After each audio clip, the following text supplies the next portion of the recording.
the situation in the Middle East. The agenda is adopted.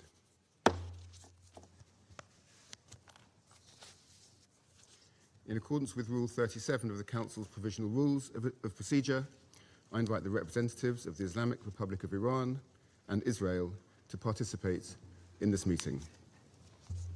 It is so decided. In accordance with Rule 39 of the Council's Provisional Rules of Procedure, I also invite His Excellency, Mr. Majed A. Abdulaziz, Permanent Observer of the League of Arab States to the United Nations, to participate in this meeting. It is so decided. The Security Council will now begin its consideration of item 2 of the agenda. I warmly welcome the Secretary General, His Excellency, Mr. Antonio Guterres, and I give him the floor. Mr. President, Excellencies, ladies and gentlemen, I will speak directly to 3 areas today: the principles, the facts, and the way out. First, the principles. The UN Charter provides the foundation for the maintenance of international peace and security. Article 2 of the Charter clearly states, all members shall refrain in their international relations from the threat or use of force against the territorial integrity or political independence of any state. International law and international humanitarian law must always be respected. That is why, since this morning, I have condemned the massive military strikes by the United States and Israel against Iran. And I also condemned the subsequent attacks by Iran, violating the sovereignty and territorial integrity of Bahrain, Iraq, Jordan, Kuwait, Qatar, Saudi Arabia, and the United Arab Emirates. We are witnessing a grave threat to international peace and security. Military action carries the risk of igniting a chain of events that no one can control in the most volatile region of the world. Let me be clear, there is no viable alternative to the peaceful settlement of international disputes. Lasting peace can only be achieved through peaceful means, including genuine dialogue and negotiations. Mr. President, second, the facts. The situation on the ground is very fluid. There are many unconfirmed reports. Here is what we know. About 20 cities across Iran, including Tehran, Isfahan, Qom, Shahryar, and Tabriz, have reportedly been attacked. In Tehran, large explosions were reported in the district that includes the presidential palace and the compound of the supreme leader. Several high-ranking officials have reportedly been killed, including, according to Israeli sources, Iran's supreme leader Ali Khamenei, that I'm not in a position to confirm. Iran's airspace has been closed and the country is under a near-total internet blackout. The attacks have reportedly caused significant civilian casualties. According to Iranian media, an airstrike killed at least 85 people and injured many more at a girls' school in Minab, Hormozgan province, and the school in Tehran was also reportedly hit, causing 2 deaths. Mr. President, military action is expanding rapidly across the region, creating an increasingly volatile and unpredictable situation and heightening the risk of miscalculation.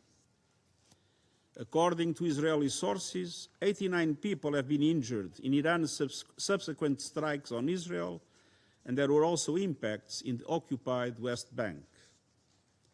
Iran has announced that in reaction to U.S. and Israeli airstrikes, it targeted U.S. military assets in the region. These strikes have reportedly hit civilian areas and infrastructure in the countries that I have already mentioned. Indirect impact of falling debris was also reported in Lebanon and Syria. Most Gulf states successfully intercepted the Iranian strikes. However, the UAE reported that one civilian was killed by debris from an intercepted missile. In Iraq, there are reports of drone and missile attacks from both sides. There are also reports that Iran is closing the Strait of Hormuz for international shipping. Mr. President, the US and Israel attacks occurred following the third round of indirect talks between the US and Iran, mediated by Oman. Preparations had been made for technical talks in Vienna next week, followed by a new round of political talks. I deeply regret that this opportunity of diplomacy has been squandered. Mr. President, third, the region and the world need a way out now. I call for de-escalation and an immediate cessation of hostilities. The alternative is a potential wider conflict with grave consequences for civilians and regional stability. I strongly urge all parties to return immediately to the negotiating table, notably on the Iran nuclear program. I note that the US President has reportedly talked with leaders of Saudi Arabia, Qatar, and the United Arab Emirates. Iran's foreign minister has reportedly spoken to his counterparts in GCC countries and Iraq, and everything must be done to prevent a further escalation. To this end, I call on all member states to strictly uphold their obligations under international law, including the UN Charter, to respect and protect civilians in accordance with international humanitarian law, and to ensure nuclear safety. Let us act responsibly and together to pull the region and our world back from the brink. Thank you. I thank the Secretary-General for his briefing. I now give the floor to those Council members who wish to make statements. I give the floor to the representative of France. Thank you, Mr. President, and I'd like to thank the Secretary-General of the United Nations, His Excellency Mr. Antonio Guterres, for his comprehensive, enlightening briefing. I'd also like to thank the Presidency of the Council for having convened this meeting at such short notice. The President of the French Republic, Mr. Emmanuel Macron, asked that the Council immediately deal with this issue given the seriousness of the moment. Mr. President, this region needs peace. And in order to do this, we need Iran to respect its international obligations.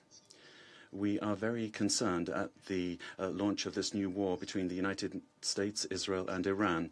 The escalation underway is dangerous for everyone, and it must cease immediately. Faithful to principles and attachment to the United Nations, France calls for de-escalation, and we would recall that respect for international law is the condition for stability and long-term security in the region and throughout the world. We robustly condemn the indiscriminate attacks by Iran against several countries of the region. It is essential that we ensure the protection of civilians, and we express our solidarity with the countries that have been struck: Saudi Arabia, Bahrain, the United Arab Emirates, Jordan, Kuwait, Qatar, and with our regional partners. And we are ready to deploy the means necessary to protect them if they so request. We will take all measures necessary to ensure the security of our citizens in the Middle East.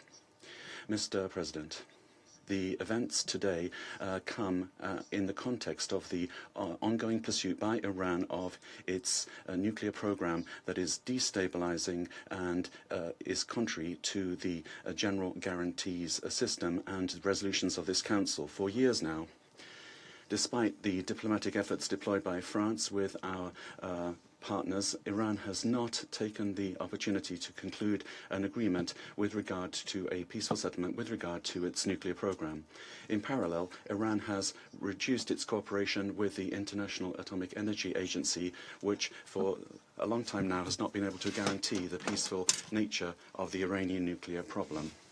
For many months now, the agency has not had access to the most sensitive sites of the Iranian program. Transparency has still not been provided with regard to the Iranian stock of highly enriched at 6% uranium, which represents an amount which is potentially enough to produce around 10 explosive nuclear warheads.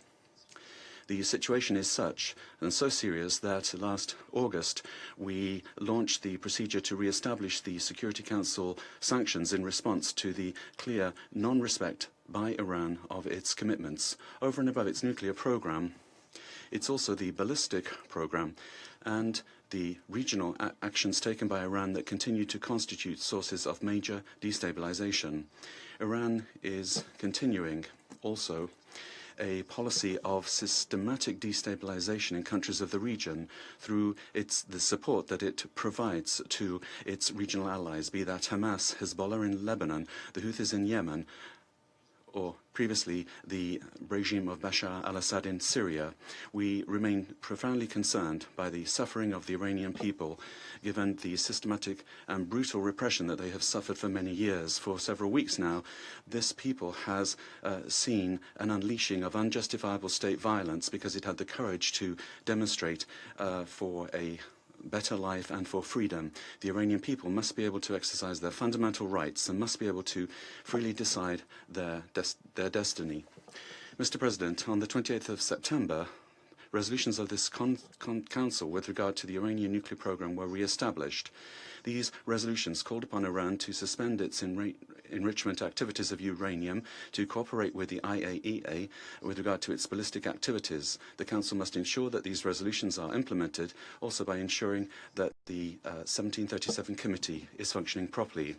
Iran must commit, finally, to good faith negotiations with regard to its nuclear and ballistic program, and also with regard to its regional action. France, together with the E3, has been mobilized now for 20 years to find a negotiated diplomatic solution, the only thing that will solve this issue in a viable way. Together with our partners, we showed in 2015 with the JCPOA and Resolution 2231 of this Council that it was possible to reach an agreement. Today, still, the peaceful settlement of disputes must be our priority. We feel that an agreement is possible, and that's why Iran must seriously commit to negotiations to achieve this. We will remain available together with our partners to find a robust, verifiable and lasting solution that will guarantee that Iran never has a nuclear weapon. At this serious time, the Council must come together to call for de-escalation for respect of international law and search for a negotiated solution in order to re-establish lasting peace in the region. Thank you. I thank the representative of France for the statement, and I give the floor to the representative of Bahrain. Thank you, President. At the outset, I would like to thank the United Kingdom for heeding our call and for inviting to this session at this important moment. I also extend our appreciation to His Excellency the Secretary General for his briefing and for the information regarding the recent events and the repercussions on regional and international peace and security. Mr. President, my country never expected, which is a champion of peace and coexistence, never expected to be targeted by wanton aggressions without any justification. On behalf of the government of the Kingdom of Bahrain, my country strongly condemns the missile attacks targeting vital facilities and residential areas inside the Kingdom of Bahrain on Saturday. They were launched by the Islamic Republic of Iran, which confirmed its responsibility for these cowardly attacks. These attacks are a violation of our sovereignty and territorial integrity and the safety of our people, and they represent an indirect and unjustified attack that violates flagrantly international law, the UN Charter. It is also a grave threat to international and regional peace and security. The Kingdom of Bahrain strongly condemns these acts of aggression, which represent an unprecedented escalation. We reaffirm that targeting our territories, our vital facilities, and residential buildings is a hostile act that is rejected, and we will deal with it firmly.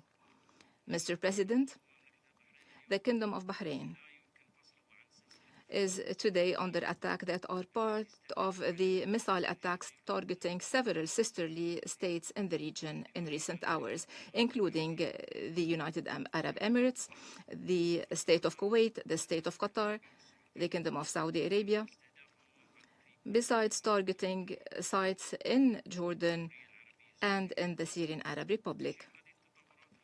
These grave developments reflect an escalatory pattern targeting our collective security. Mr. President, the Kingdom of Bahrain reaffirms that these attacks represent a blatant violation of the prohibition to threat or use force against the territorial integrity of states as per paragraph 4 of Article 2 of the UN Charter. We hold the government of Iran fully responsible for these attacks, and the Kingdom rejects any justifications or explanations aiming at justifying these hostile activities or to violate international law. We reaffirm our steadfast commitment to the principles and purposes of the UN Charter, and we reserve our full and inherent right to answer in a commensurate manner with the scope of these attacks and to take all measures necessary to re-establish our security, safety, to protect our territories, our citizens, and our residents, according to Article 151 of the UN Charter and pursuant to international law in coordination with our partners and allies. Mr. President, the Kingdom of Bahrain calls upon the Security Council to shoulder its responsibilities in confronting these grave violations and to adopting a firm position to end these hostilities, to condemn them and prevent their recurrence in a way that guarantees regional and international peace and security. Allow me now to deliver this statement on behalf of the GCC countries, the United Arab Emirates, the Kingdom of Saudi Arabia, the Sultanate of Oman, the State of Qatar, the State of Kuwait, and my country, the Kingdom of Bahrain, as well as on behalf of the Kingdom of Jordan and the Syrian Arab Republic. At the outset, and on behalf of the GCC countries, Jordan and Syria, I would like to thank you, Mr. President, for convening this session, and I thank the Secretary General for his briefing. And as stated in the letter addressed to the Presidency today, several missile attacks launched by Iran targeted the United Arab Emirates, the Kingdom of Saudi Arabia, the Sultanate of Oman, the State of Qatar, the State of Kuwait, and my country, the Kingdom of Bahrain, as well as the Hashemite Kingdom of Jordan and the Syrian Arab Republic, in a blatant violation of the sovereignty of these states and territorial integrity, and in a violation of their safety and in violation of principles of international law and the UN Charter. This represents a rejected escalation that threatens the security and stability of the region. These Iranian wanton and irresponsible actions also caused the injury of several residents and nationals in these countries and killed one civilian at least.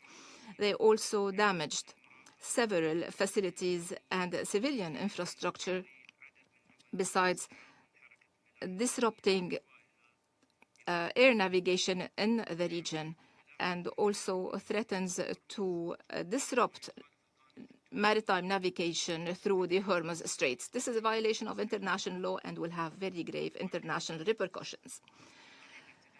Our countries reaffirm that these violations constitute a violation of the prohibition of the threat or use of force against the territorial integrity of states as per paragraph 4 of Article 2 of the UN Charter. We hold the government of Iran fully responsible for these attacks, and we reject any justifications or explanations to justify this hostile behavior or to manipulate rules of international law. We reaffirm that Article 51 of the Charter does not justify in any way these cowardly attacks. GCC countries strongly condemn and denounce this Iranian wanton aggression, and we reaffirm that targeting civilians and civilian infrastructure is condemned and rejected by all international and human standards.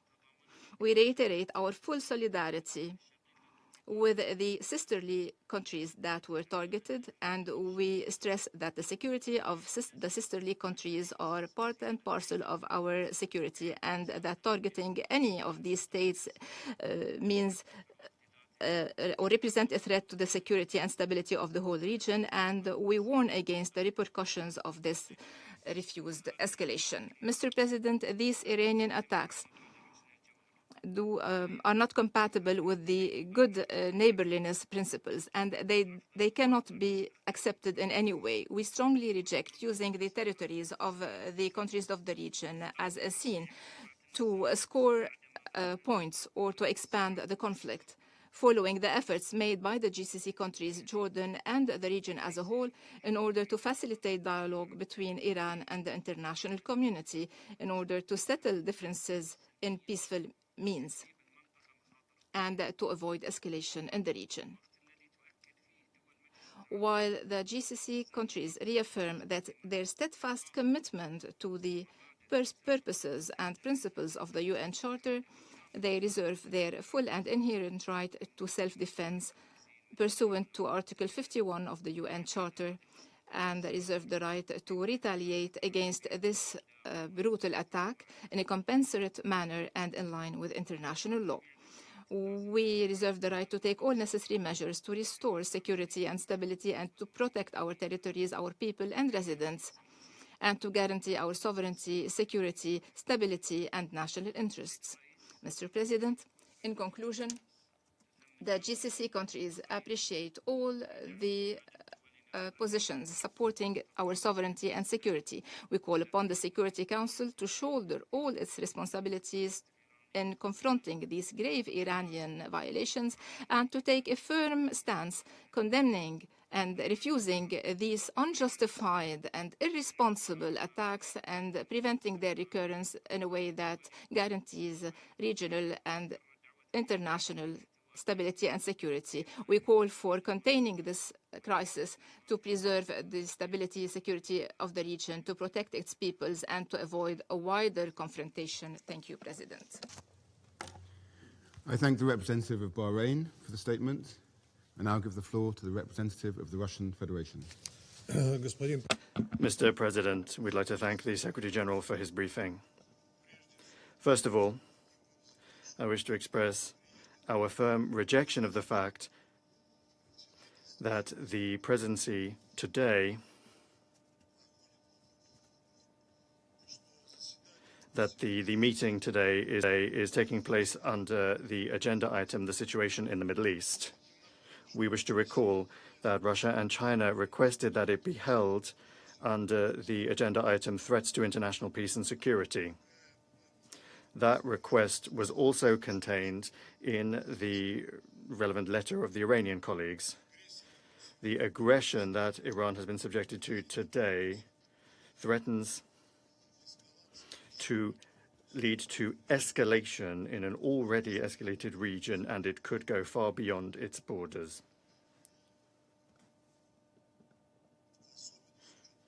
Particularly given the fact that one of the two initiators of this military venture is far from being a state in the region. Attempts by the British presidency to artificially downplay the degree of danger of the current situation is simply unacceptable. The presidency also grossly scorned Russia and China's request to invite as a briefer to today's meeting the professor at Columbia University, Jeffrey Sachs. The British colleagues do everything they can to assert the importance of inviting representatives of civil society to Security Council meetings. That clearly does not apply to cases when world-recognized academics are going to present truth that is unacceptable to the Western governments. In recent hours, we have witnessed a further extremely dangerous ratcheting up of escalation in the Middle East. Early in the morning of the 28th of February, the United States and Israel began launching massive military strikes on the territory of Iran. it was declared that one of the aims of the attacks one of the targets were the senior political leadership of the country and also civilian nuclear facilities. In real time, we are getting reports from the Iranian authorities about casualties, including among the civilian population. More than 200 people have died in 24 provinces of the country. We were particularly aggrieved to learn of the strike on a girls' school in Minab, where it is reported that 85 children were killed.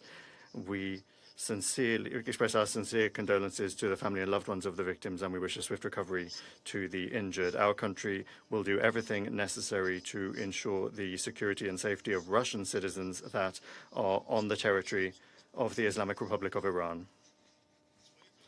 Mr. President, Washington and West Jerusalem's actions are nothing other than yet another unprovoked act of armed aggression against a sovereign and independent UN member state in violation of the Charter of the organization and of the fundamental principles of international law. They are openly aimed at further interfering in the internal affairs of Iran and at destroying a state that has found disfavor with the West. The U.S. and Israel's irresponsible step, reckless step, as we warned previously, has already led to a sharp escalation of the situation across the region. Bahrain, Jordan, Qatar, Kuwait, the United Arab Emirates, and Syria and Saudi Arabia have all been affected. And those countries that have repeatedly said to their American partners that they don't need this escalation in the Middle East. Moreover, the U.S. and Israel military operation has been a betrayal of diplomacy. These countries once again are bringing to bear military force against Iran at the very height of negotiations, just as they did in June 2025. Just the day before yesterday, on the 26th of February in Geneva, there was the latest round of U.S.-Iranian contacts with the facilitation of Oman. The Minister of Foreign Affairs of Iran, Abbas Araghchi, noted that an understanding and agreement had been reached to continue the dialogue.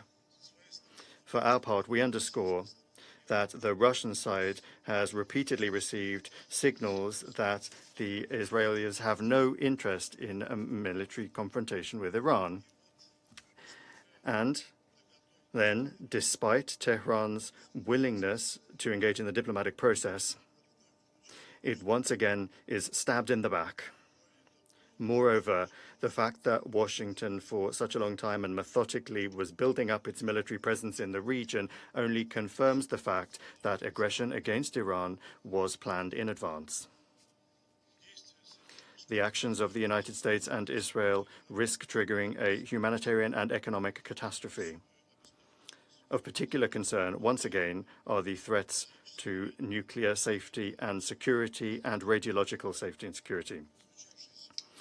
The statements today from the President of the United States, Donald Trump, to the effect that this operation was aimed at preventing Iran from acquiring a nuclear weapon are not justified. They are unfounded. Tehran has consistently stated that it does not have any such plans and that is fulfilling its obligations under the Nuclear Non-Proliferation Treaty. Moreover, Iran has repeatedly underscored its readiness to put at the basis of new agreements with the United States the preservation of its status as a state, as a non-nuclear weapons state, provided that there is observation and respect for the legitimate right of the Islamic Republic of Iran as a state party to the NPT to develop peaceful nuclear technologies. Against this backdrop, the attempts of Western countries to justify the U.S. and Israeli aggression as though there were some alleged threats to international peace and security are unfounded. These are threats that were allegedly coming from the Iranian nuclear program. We, of course, recall that the only source of reliable information in this regard are the relevant reports of the IAEA Director General, and those reports never indicated that. And they never said that Iran may be engaging in the development of a nuclear weapon. The objects that strikes are being launched against are under the agency's safeguards. That is to say, a priori, they cannot be used for any such activities. Against this backdrop, we expect that the IAEA Director General, Rafael Grossi, will provide unambiguous assessments and will condemn this latest undermining of the NPT's authority and undermining of the global regime for the non-proliferation by the USA and Israel. Nuclear energy objects, including the Bushehr nuclear power plant, cannot in any circumstances be the target of strikes by armed forces. That is unacceptable. Mr. President, we note that today's events were the latest phase of consistent escalatory steps around Iran by Western countries. That includes the U.S. Israeli strikes on the country's territory in June 2025 and the U.S.'s open interference and the open interference by U.S. allies in the domestic political situation in Iran in January of this year. We also remember the failed attempts by the United Kingdom, France, and Germany to trigger the mechanism to restore the effect of Security Council anti-Iran resolutions, the so-called snapback mechanism.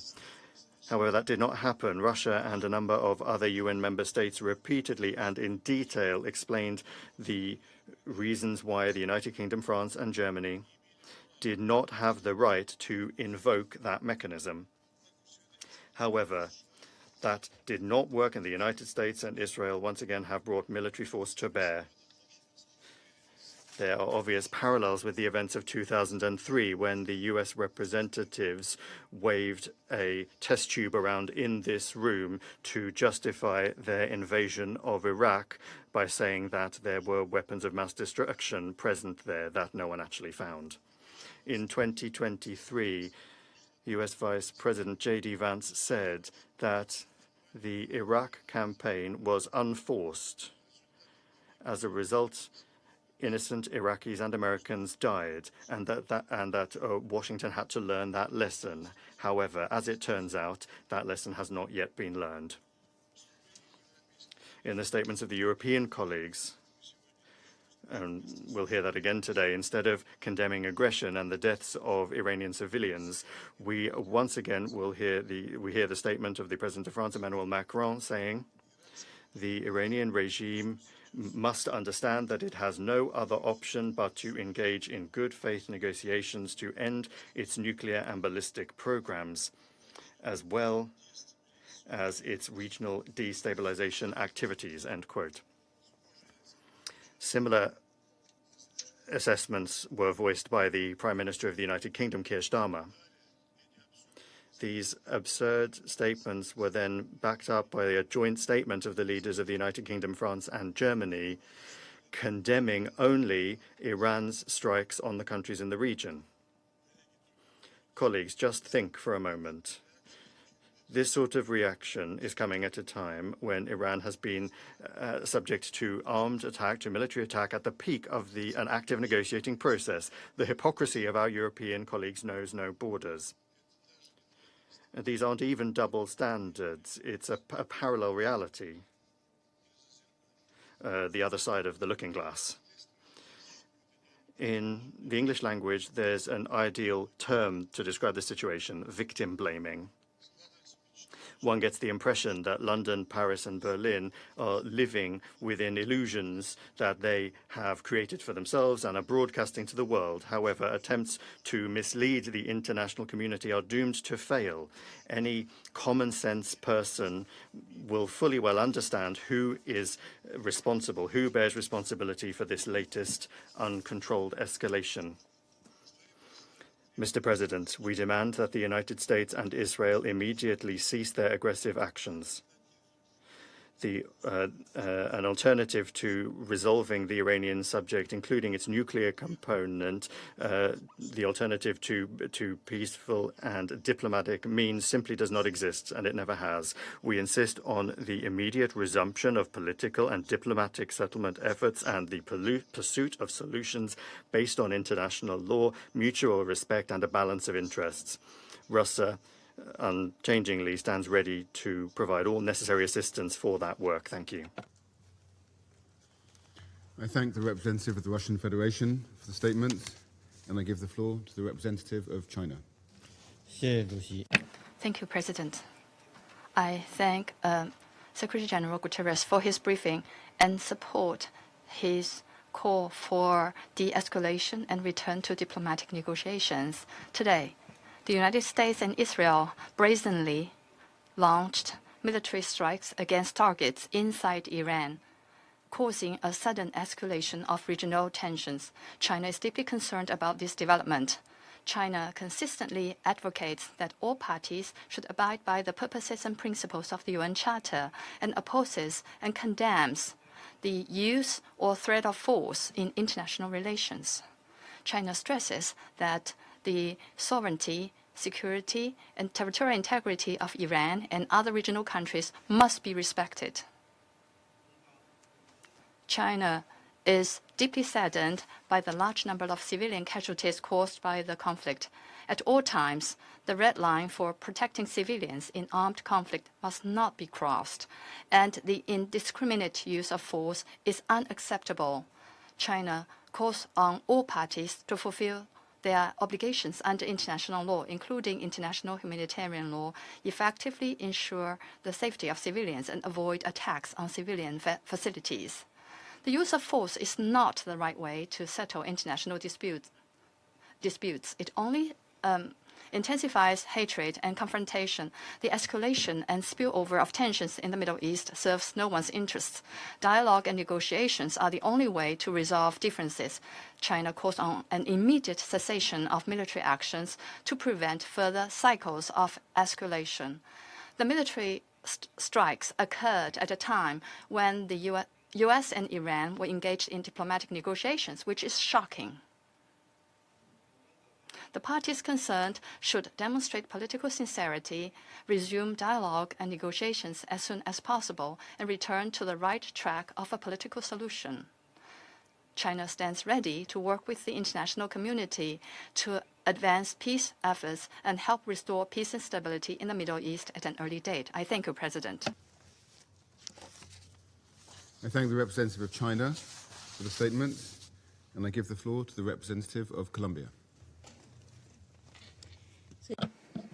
Mr. President, I'd like to thank the United Kingdom in its capacity as President of the Security Council for the prompt convening of this emergency meeting at the request of several countries, including Colombia.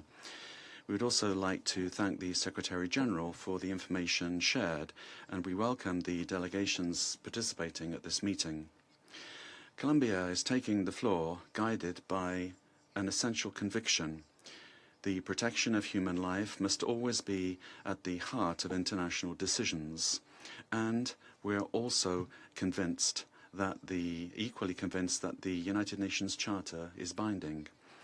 Colombia reaffirms its unequivocal defense of international law and of the purposes and principles of the Charter, international peace and security, the peaceful settlement of disputes, the prohibition of the use or the threat of the use of force, the sovereign equality of states, respect for the sovereignty, territorial integrity, and political independence of all states, and non-intervention.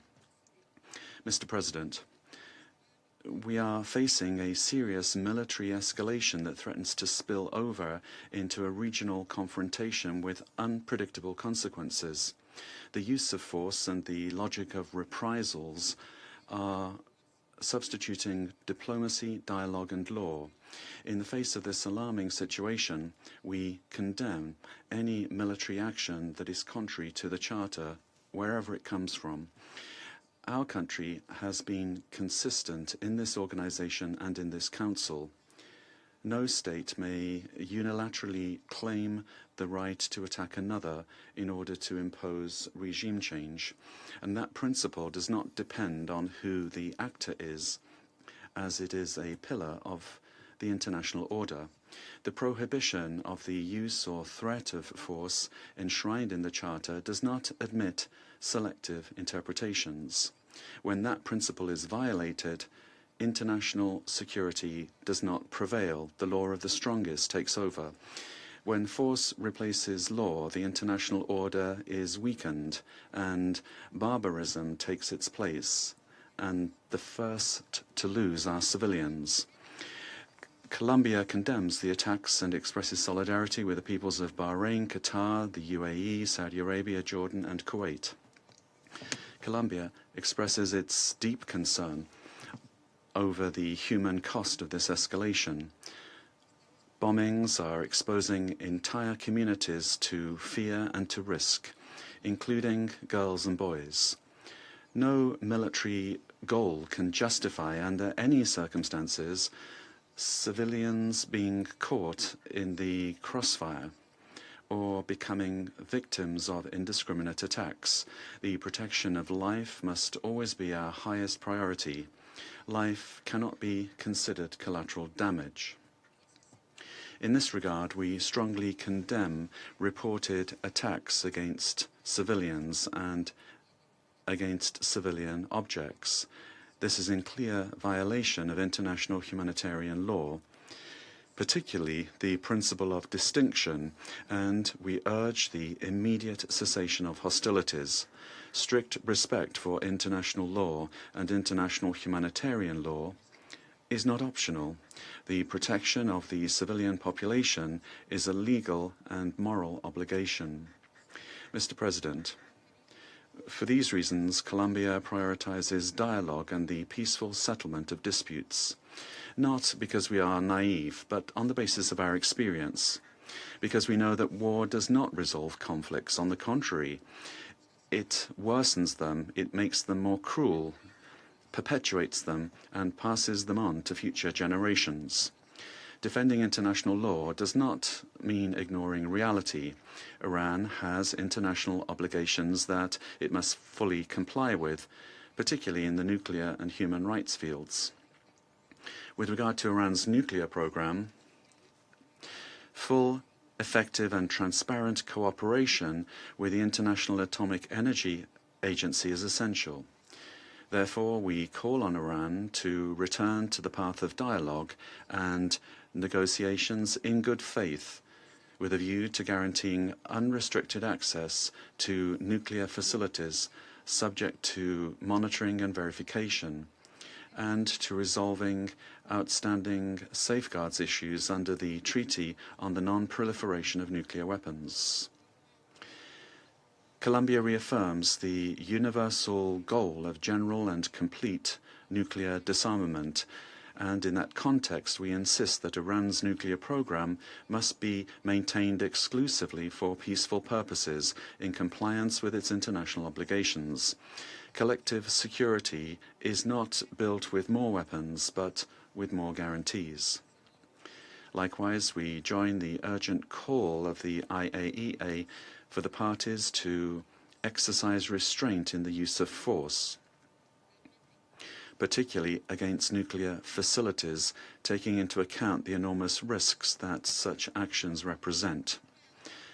Furthermore, Iran has the obligation to respect and guarantee the human rights and fundamental freedoms of its population, which are not a concession of the state.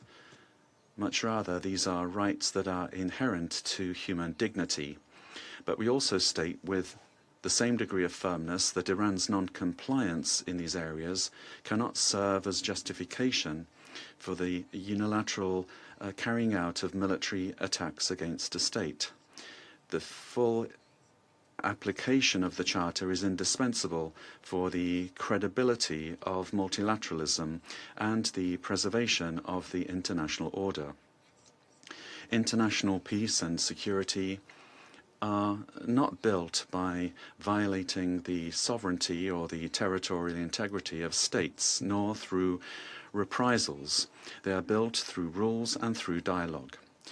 Mr. President, Colombia calls on all parties to exercise restraint and de-escalation, to urgently return to the diplomatic path, to strictly respect international law, and to strengthen existing multilateral mechanisms.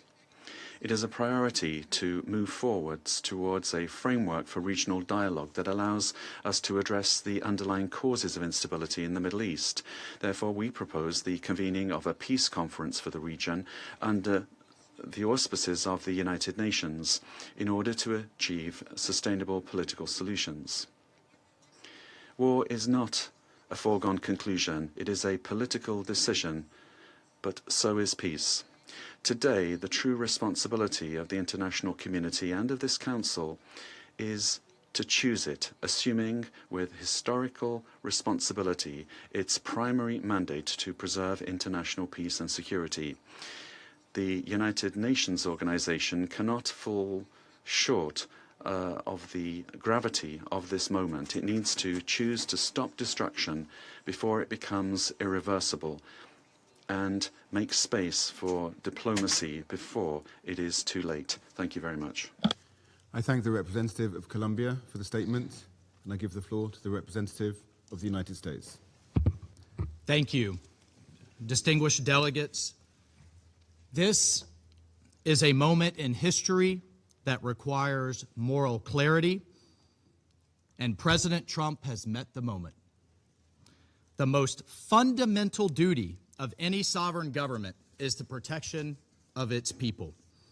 Operation Epic Fury is directed towards specific and strategic objectives: to dismantle missile capabilities that threaten allies, to degrade naval assets used to destabilize international waters, and to disrupt the machinery that arms proxy militias, and to ensure the Iranian regime never, ever can threaten the world with a nuclear weapon.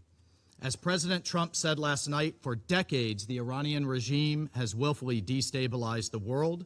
It has killed American forces and citizens, threatened regional allies, and jeopardized the security of international shipping upon which the world depends.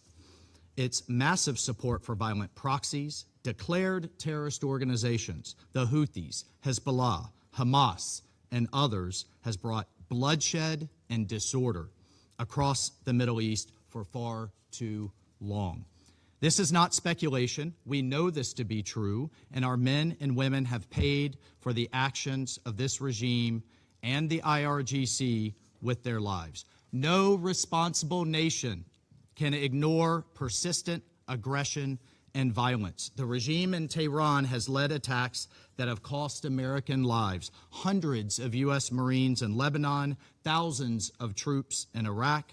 American hostage after hostage has suffered. Our ships fired upon dozens of times in the Red Sea. Iran has armed and financed militant organizations that undermine lawful governments and destabilize an already fragile region. Iran's continued pursuit of advanced missile capabilities, coupled with its refusal to abandon nuclear ambitions despite diplomatic opportunities, presents a grave and mounting danger. The international community has long affirmed a simple and necessary principle: Iran cannot have a nuclear weapon. That principle is not a matter of politics, it's a matter of global security, and to that end, the United States is taking lawful actions. This body, the United States Security Council, has acted repeatedly on this threat. 20 years ago, starting in 2006, Resolution 1696 demanded that Iran suspend all uranium enrichment-related and reprocessing activities, invoking Chapter 7 of the UN Charter, and adopting a legally binding resolution. When Iran failed to comply, this council, followed with Resolution 1737, imposing mandatory sanctions, including bans on nuclear-related materials and technology, asset freezes on key individuals and entities linked to their nuclear program, and establishing a sanctions committee. Subsequent resolutions, 1747 in the year 2007, expanded arms embargoes and asset freezes. Resolution 1803 in 2008 tightened restrictions on dual-use goods and calling for the inspections of Iranian cargo. Resolution 1835 in 2008 reaffirmed the need for full compliance, and Resolution 1927 in 2010, which was the most comprehensive, banning ballistic missile activities, tightening the conventional arms embargo, targeting the IRGC and shipping lines, and prohibiting new Iranian banking relationships, built a robust multilateral framework to curb Iran's nuclear and missile pursuits. These measures, again adopted under Chapter 7, represented the world's collective judgment that Iran's actions posed a threat to international peace and security. And despite numerous opportunities for an alternative path, Iran remained defiant. And the Security Council decided on September 19th of last year, 2025, to restore these measures, snap back sanctions, sending a clear message that the world will not acquiesce to threats and half measures, and Tehran would be held to account. On top of these actions by the UN, American diplomacy was attempted repeatedly and in good faith. President Trump, Secretary Rubio, our special envoys, Witkoff and Kushner, were relentlessly dedicated to diplomacy. But diplomacy cannot succeed where there is no genuine willingness to cease aggression, where there is no genuine partner for peace. As President Trump said today, and he spoke directly to the Iranian people, he said, quote, "To the proud, great people of Iran, I saw tonight that the hour of your freedom is at hand. The entire world has witnessed the regime's wholesale slaughter of innocent civilians.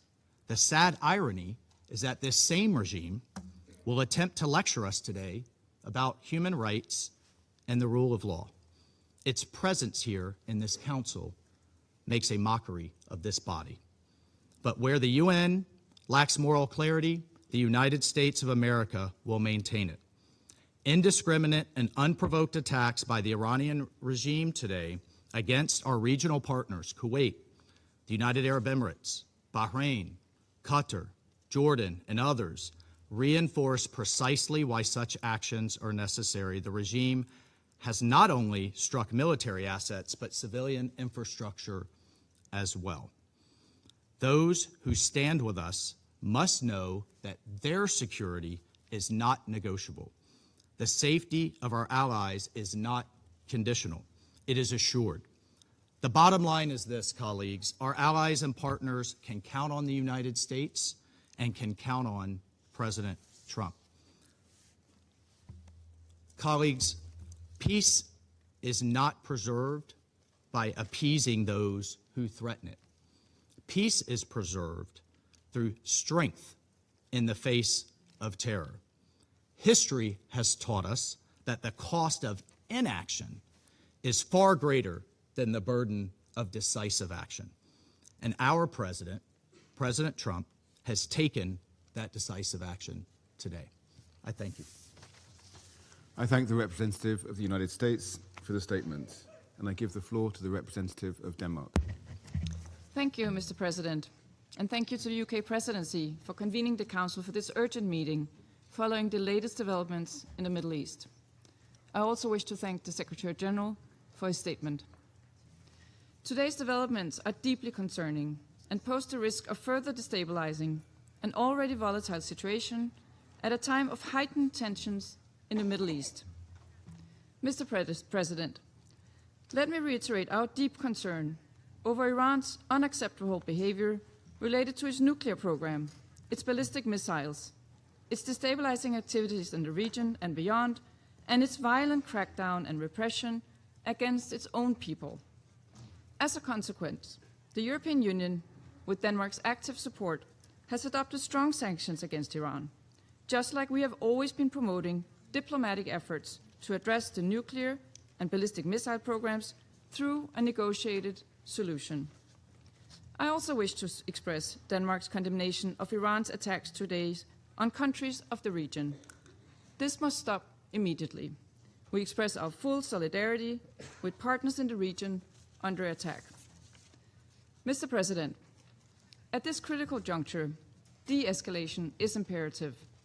A broader regional escalation would have devastating consequences for the Middle East and for international peace and security.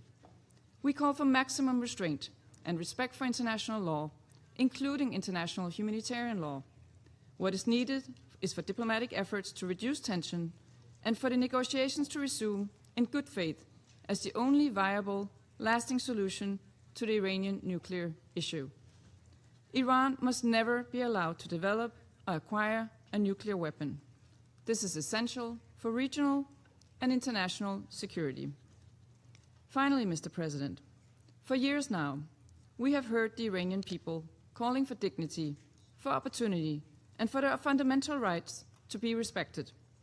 For too long, authorities in Tehran have failed to heed these calls. We call on Iran to refrain from further attacks, give up their weapons programs, and to meaningfully engage with the international community in a manner consistent with its international obligations and the will and aspirations of its own citizens.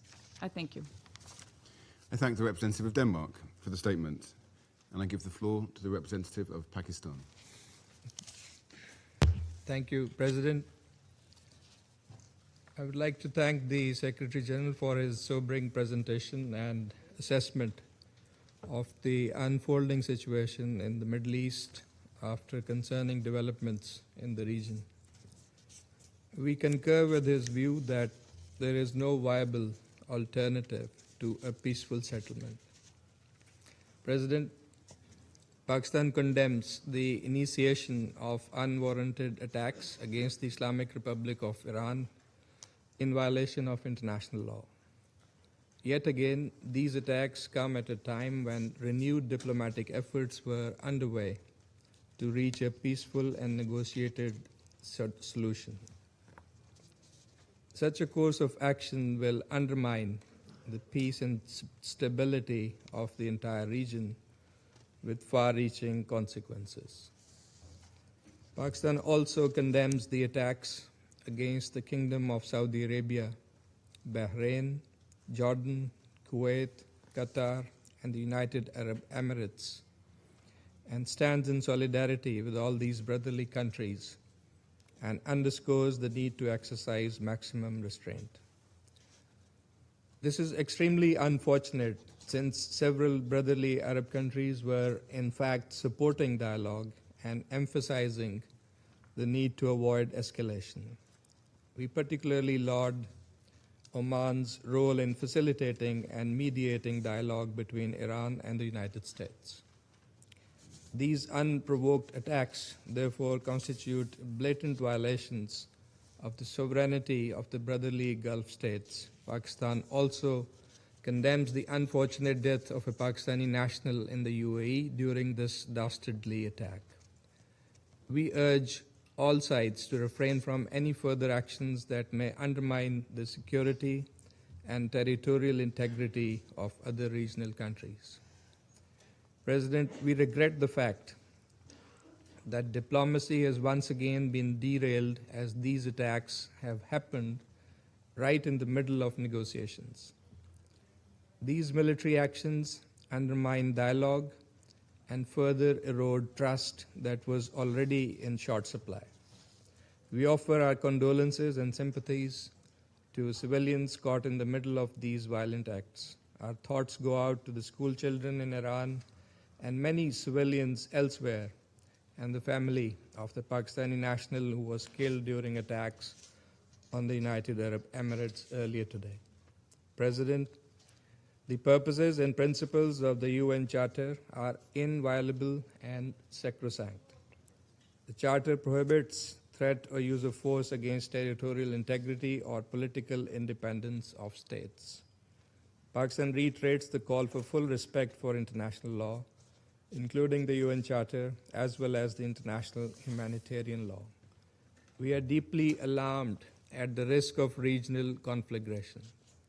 Safety and well-being of millions of our compatriots in the countries of the region is also top priority for Pakistan. Pakistan is maintaining close contact and coordination with brotherly neighboring countries, including at the leadership level. we are ready to extend our support towards peaceful resolution of outstanding issues.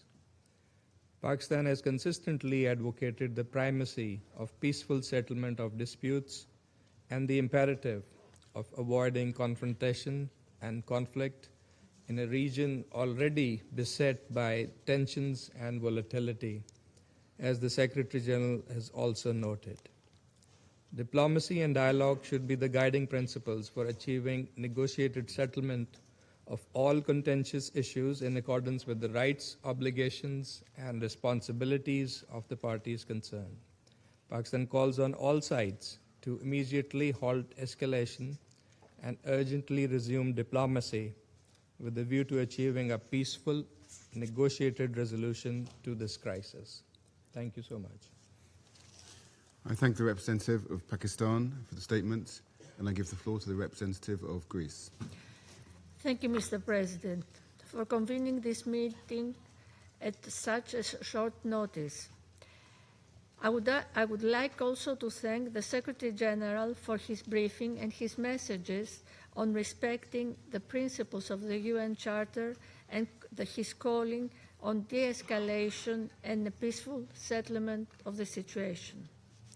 Mr. President, we express our deep concern following today's escalation.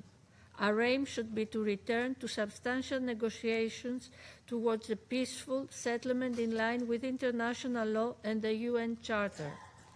As the Council meets in this critical moment, we would like to stress the following. First, restraint is imperative. The risk for a wider regional confrontation with potentially grave consequences for international peace and security is real. Absent a swift diplomatic solution, we might now face the consequences of prolonged crisis. All parties must therefore exercise restraint, prevent a further spiral of violence, and work urgently to reopen credible channels of dialogue. Our Prime Minister and Minister for Foreign Affairs are in constant contact with our partners in the region.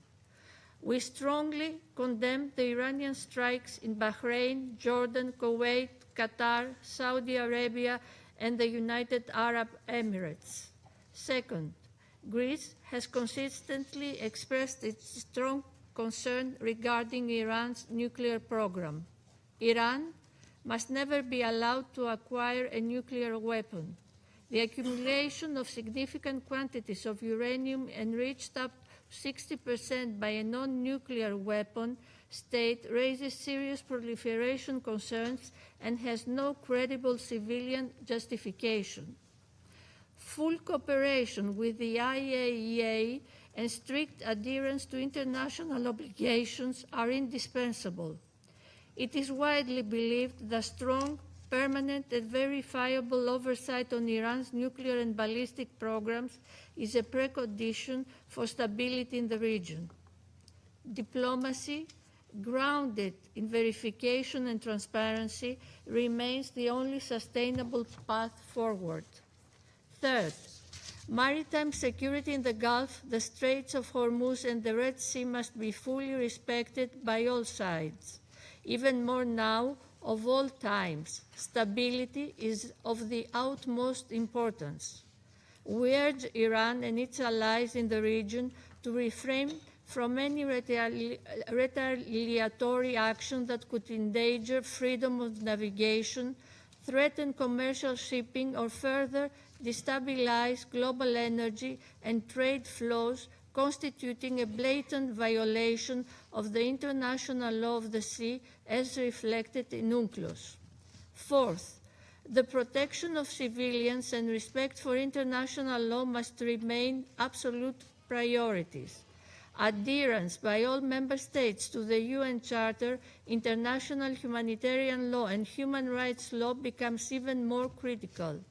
Civilians must not bear the cost of military escalation. The humanitarian consequences of further confrontation could be severe. In closing, Mr. President, the stakes for regional and global peace are exceptionally high. We urge Iran to immediately engage in meaningful and good faith negotiations with a view to achieving a durable, negotiated solution. Dialogue and diplomatic engagement aimed at restoring stability and providing credible security assurances for all concerned must prevail. Failure is not an option. I thank you. I thank the representative of Greece for the statement, and I give the floor to the representative of Somalia. Thank you, Mr. President. I have the honor to deliver this statement on behalf of the A3 members of the Security Council, namely the Democratic Republic of the Congo, Liberia, and my own country, Somalia. We thank the Presidency for promptly convening this emergency meeting on the situation in the Middle East. The A3 thanks the Secretary General for his thorough update on this worrying and rapidly evolving development in the Middle East and its implications on international peace and security. We also echo the Secretary General's message of today's military escalation in the Middle East. We welcome the representative of Iran to this meeting. Mr. President, the A3 aligns itself with the statement of the chairperson of the African Union Commission, His Excellency Mahmoud Ali Yusuf, on the U.S.-Iran military escalation issued on February 28th of 2026. The reported military strikes carried out by the United States in coordination with their Israeli forces against targets inside the Islamic Republic of Iran and Iran's subsequent response represents a perilous and deeply troubling escalation, one that marks a serious intensification of hostilities in the Middle East and threatens to engulf the entire region in an uncontrollable cycle of violence, suffering, and pain. The A3 condemns the missiles and drone attacks carried out by Iran against the sovereign territories of Bahrain, Kuwait, Qatar, Saudi Arabia, and the United Arab Emirates. The A3 reiterates that all member states must respect their obligations under international law, including the Charter, which prohibits the threat of the use of force against the territorial integrity or political independence of any state or in any other manner inconsistent with the purposes of the United Nations. These actions risk further destabilizing the Middle East and underscore the urgent imperative to safeguard broader peace and internal stability, particularly as the geographic scope of military activity expands beyond the initial parties to the conflict. The A3 remains steadfast in its commitment to the fundamental principles of international law and the Charter of the United Nations. At the same time, the A3 recognizes the concerns of all states in the region, which must be addressed through dialogue and peaceful means in accordance with international law and the UN Charter. We believe that all member states share a responsibility to act in accordance with these commitments, and that these are essential foundations for international cooperation and peaceful coexistence. Mr. President, the A3 calls for restraint, urgent de-escalation, and sustained dialogue. All parties must act fully in accordance with international law and the United Nations Charter to safeguard international peace and security.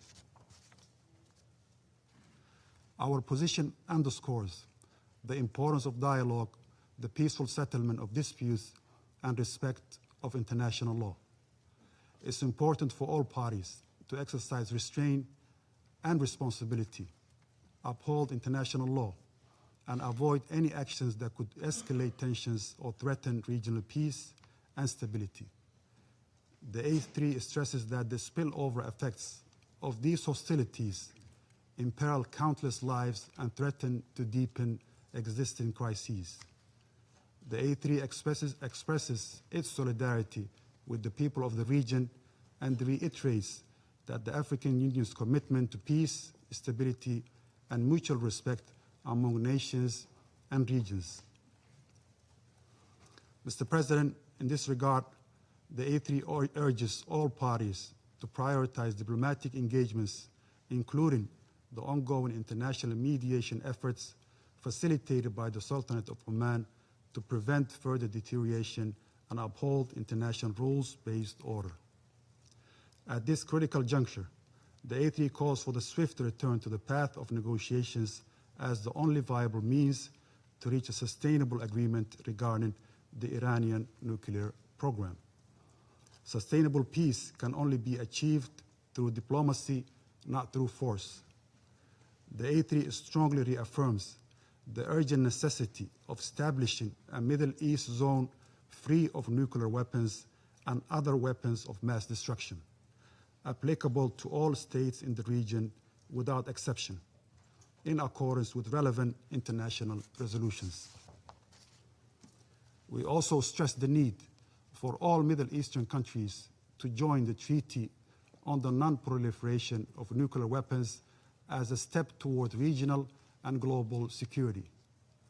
We emphasize the paramount importance of protecting civilians and civilian infrastructure, including in the context of cross-border strikes and retaliatory actions, and as well as refraining from targeting nuclear facilities that are under International Atomic Energy Agency safeguards, in line with relevant IAEA resolutions and the United Nations Security Council decisions. The A3 reaffirms its commitment to multilateralism and the principles of the United Nations Charter. We urge all parties to act with responsibility and wisdom, placing the well-being of the region's people above all other considerations. It's important to seize this moment to redouble our efforts for de-escalation and to support a diplomatic process that can deliver peace, stability, and security for all states in the Middle East. The A3 stands ready to support all efforts within this Council and in cooperation with regional and international partners to facilitate a peaceful, inclusive, and lasting resolution to the situation in the Middle East. I thank you, Mr. President. I thank the representative of Somalia for the statement, and I give the floor to the representative of Panama. Gracias. Thank you, Mr. President. We thank your presidency for convening this meeting, and we acknowledge the presence of the representatives of the countries that are honoring us with their participation. We would also like to thank the Secretary General, Antonio Guterres, for his briefing at this meeting. Less than a year ago, we were in this same chamber deliberating on similar events to those that are of concern to us at this meeting. And these are events that today are still developing, which prevents us from entirely knowing their scope and their consequences. However, we must ask ourselves whether the repetition of these actions can really lead to different results and to a sustainable solution, or whether, on the contrary, the aggressive cycle of attacks and counterattacks will only lead to an escalation of violence with increasingly serious and unpredictable consequences to the detriment of international peace and security. Let us recall that in January we considered the brutal and disproportionate use of force by Iran against its population, which was legitimately exercising its right to protest. According to estimates from independent media and non-governmental organizations, that resulted in the deaths of thousands of people.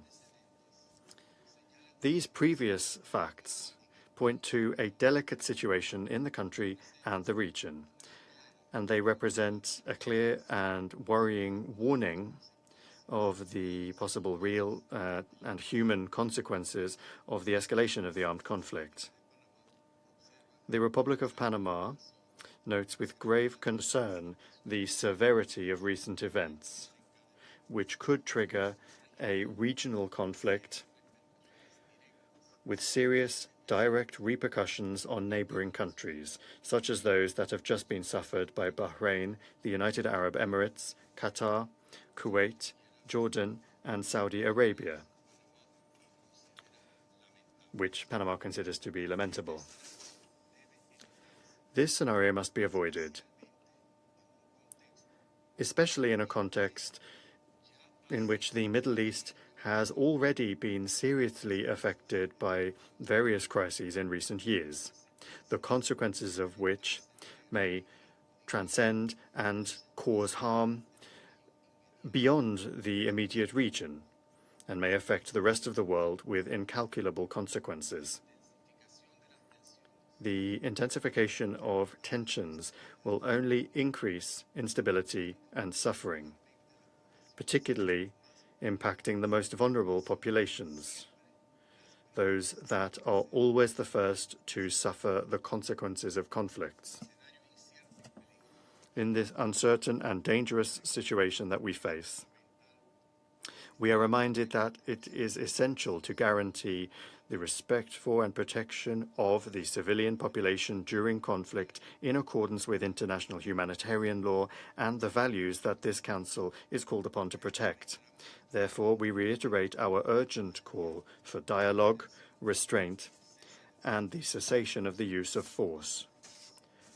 Diplomacy and negotiation, in accordance with the principles enshrined in the Charter of the United Nations and international law, must prevail as the preferred and effective means for the peaceful settlement of disputes. Thank you very much. Representative of Panama for the statement, and I give the floor to the representative of Latvia.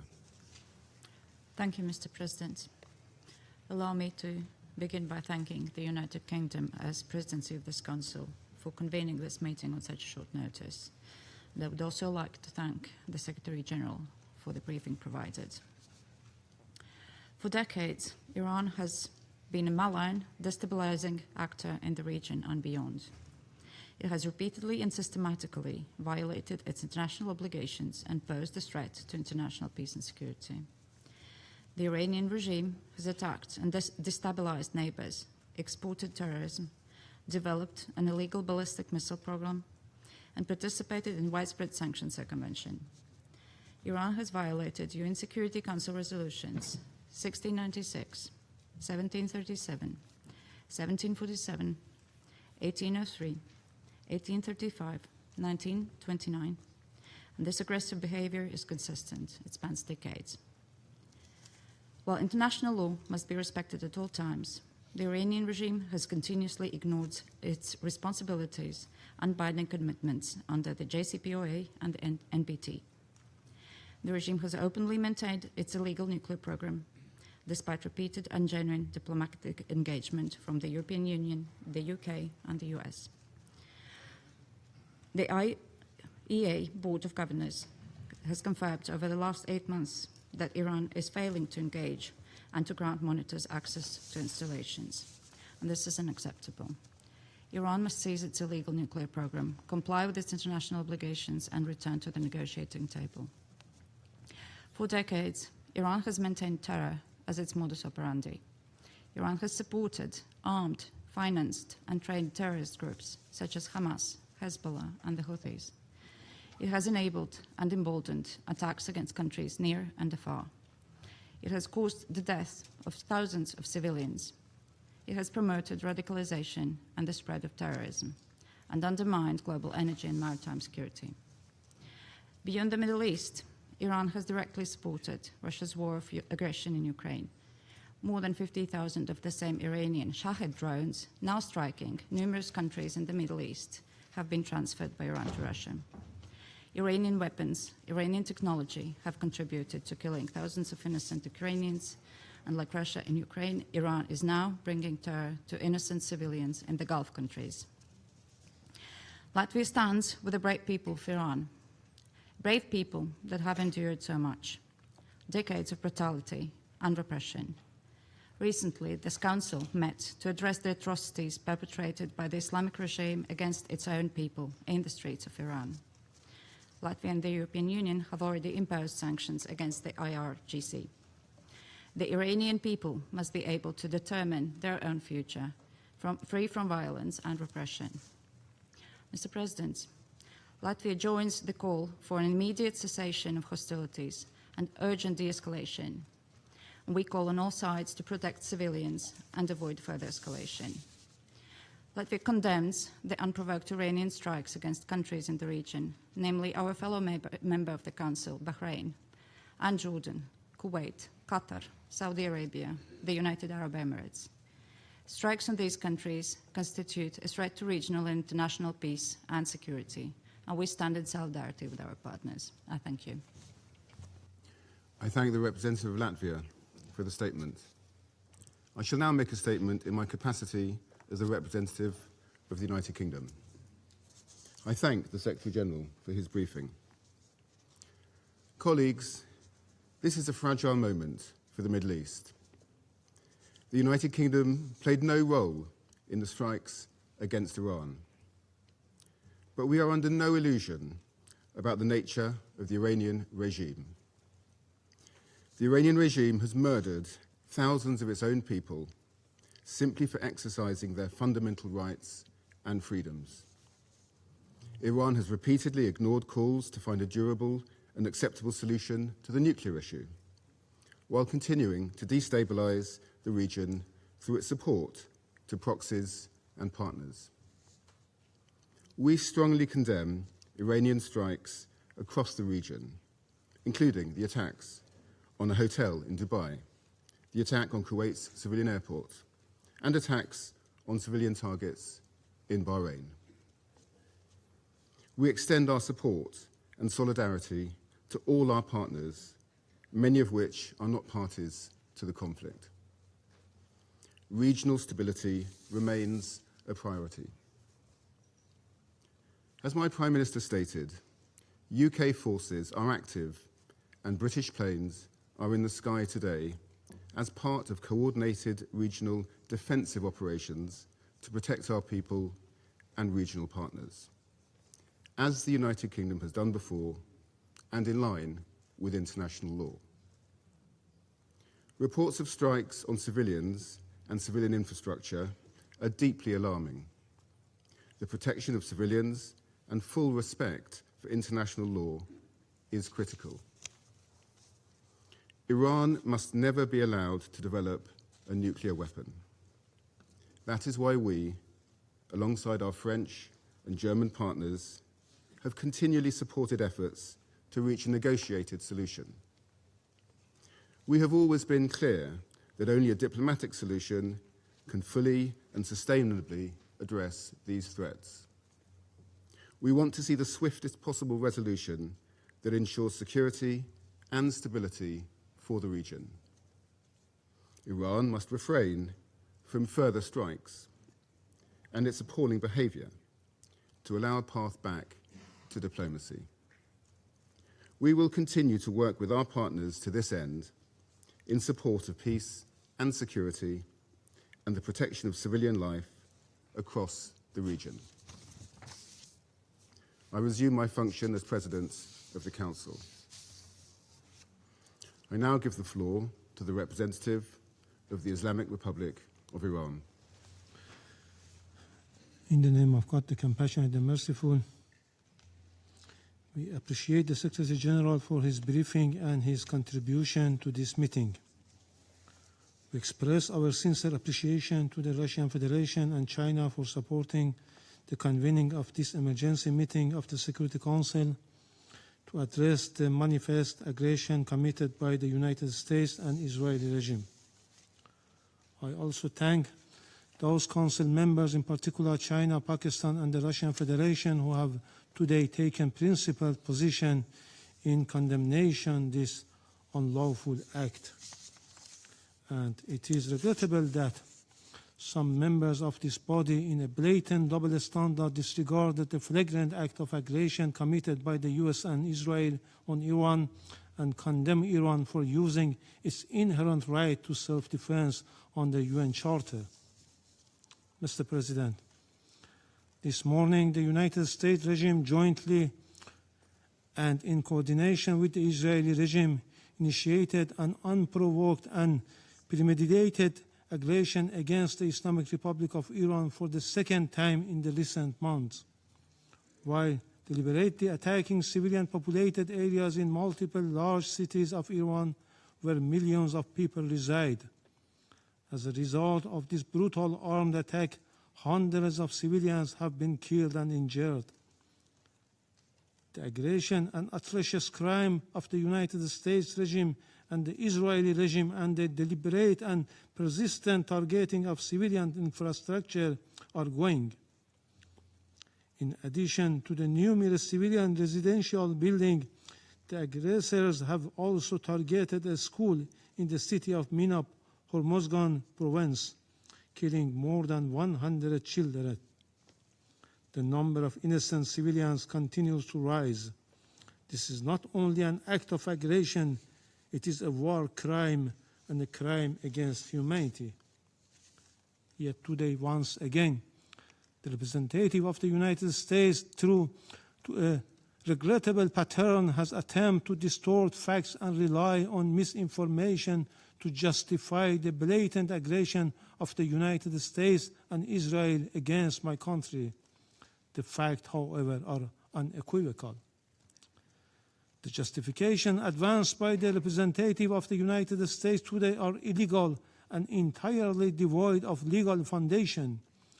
The baseless allegation invoked to defend this unlawful use of force have no standing under international law. The invocation of preemptive attack claims of imminent threats or other substantiated political claims cannot legitimize aggression. Such claims are unfounded legally, morally, and politically, and they contradicted the clear principles of the Charter of the United Nations. I also categorically reject the assertion made by the representative of France, the United Kingdom, and certain other Western members regarding Iran's peaceful nuclear program. These claims lack a factual and legal basis. Mr. President, distinguished colleagues, the President of the United States and the Prime Minister of the Israeli regime have openly claimed responsibility for this act of aggression and have explicitly articulated regime change as their objective, an unmistakable admission of their intent to violate Iran's sovereignty and territorial integrity. The President of the United States has falsely described this aggression as necessary to neutralize an imminent threat to the American people. This is nothing more than a deliberate attempt to mislead the international community and the U.S. public opinion and manufacture consent for unlawful war. Similarly, the representative of the United States has cynically sought to mislead this Council, yet history provides ample documentation that the foreign policy of the United States has repeatedly relied on unlawful force, covert intervention, and political manipulation to alter the governments of other member states. This record is well established. The reality is clear and undeniable. What is taking place today against my country by the United States and the terrorist regime of Israel is a blatant act of aggression, a full-fledged violation of international law.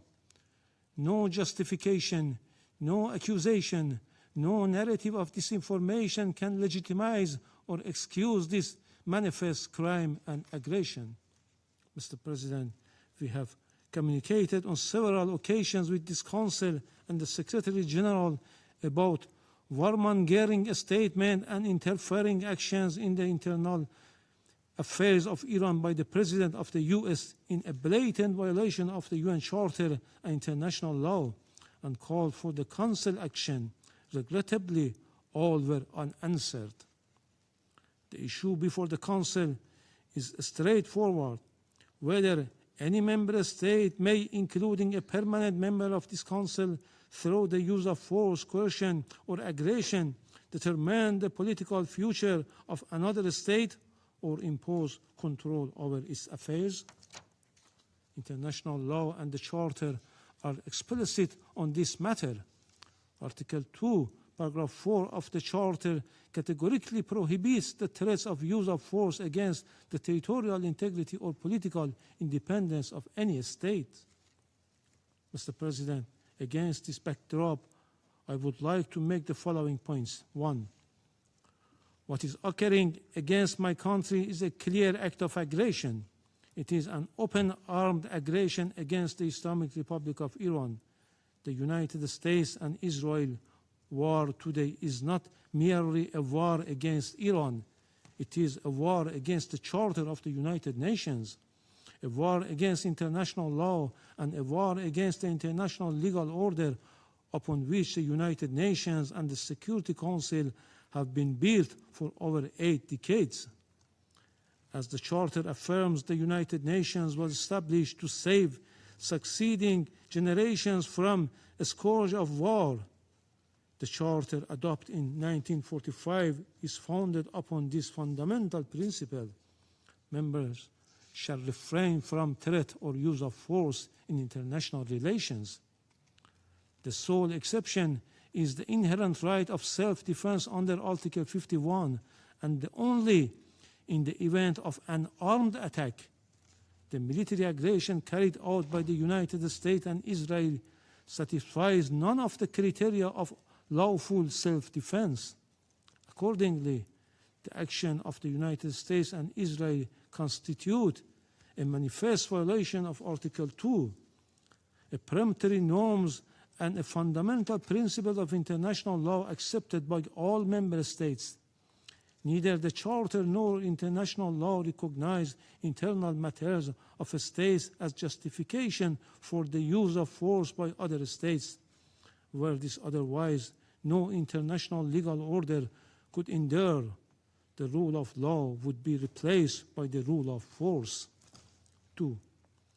In responding to aggression and large-scale war, the Islamic Republic of Iran is exercising its inherent and lawful right of self-defense under Article 51 of the Charter of the United Nations. The armed forces of the Islamic Republic of Iran are utilizing all the necessary defensive capabilities and means to confront this criminal aggression and deter the hostile acts.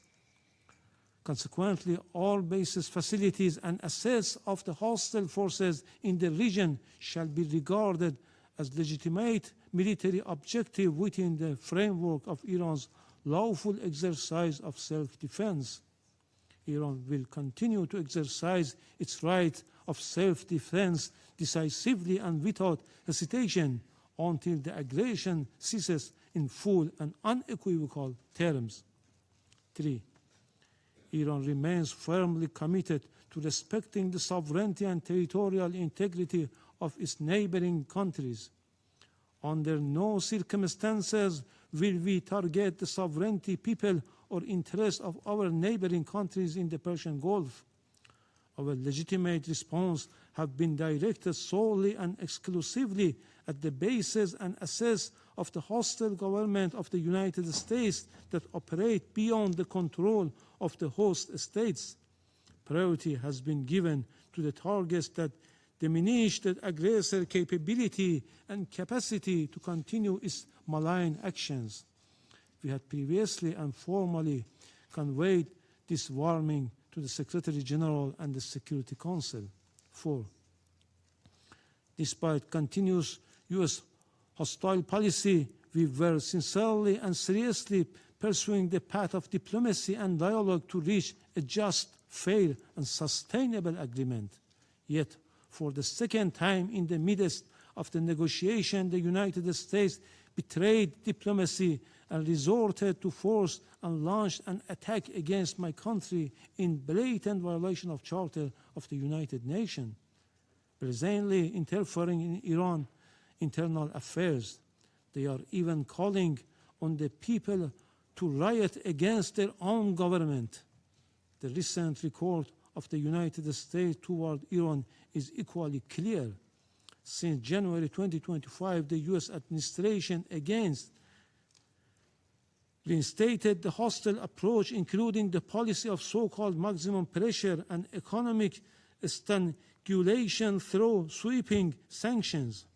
The General Assembly has repeatedly voted by overwhelming majorities against such unilateral coercive measures. The objective of these illegal measures has been transparent, unconditional surrender. Despite repeated warning by Iran to the Secretary General and the Council regarding serious violation of the Charter by a permanent member, the Council has regrettably failed to discharge its primary responsibility, allowing the erosion of the rule of law in favor of the rule of force. 5. Just as the Israeli regime succeeded in dragging the United States into the quagmire of war with Iran, the United States in turn is deliberately seeking to expand the scope of the conflict by exploiting spaces in the Persian Gulf region. The hostile U.S. government dream of swallowing Iran and forcing the Islamic Republic of Iran into submission will never be realized.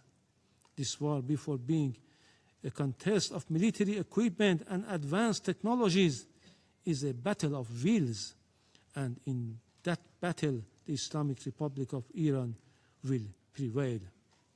Furthermore, the Islamic Republic of Iran has repeatedly affirmed its commitment to diplomacy and negotiation. However, it will never submit to pressure, coercion, or force. Diplomacy has rules and principles. It cannot coexist with aggression. 6. The duty of Council members is to defend international law and specifically the Charter. They are not called upon to judge the political system of states, nor to determine whether military aggression or economic siege leads to freedom or domination. Expression of concerns and empty condemnation are not sufficient. The Council must act. Pursuant to Article 39 of the Charter, the Security Council must immediately determine the United States and Israeli regime have committed an act of aggression and demand the immediate cessation of its unlawful use of force, including any explicit or implicit threats against Iran, and require binding assurance of non-repetition.